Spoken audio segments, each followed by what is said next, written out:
এটা আমাদের এই গল্প নাটকটি বর্তমানে ব্যাপক ট্রেন্ডিংয়ে রয়েছে।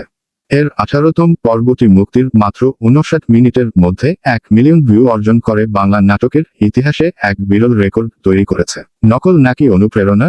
অনেকে এই নাটকটিকে পাকিস্তানি ড্রামার নকল বলে দাবি করছে, তবে পরিচালক মোস্তফা কামাল রাজ জানিয়েছেন এটি সরাসরি নকল নয়, বরং পাকিস্তানি ড্রামা থেকে অনুপ্রাণিত। ভিডিওটিতে বলা হয়েছে, এটি আসলে আমাদের জীবনেরই গল্প।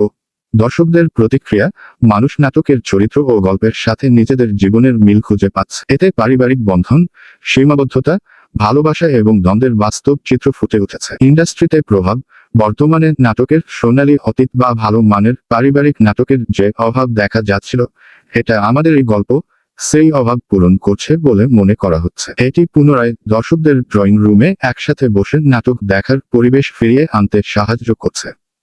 ভিডিও ভালো লাগলেই চ্যানেল সাবস্ক্রাইবও করে পাশে থাকবেন। ধন্যবাদ সবাইকে।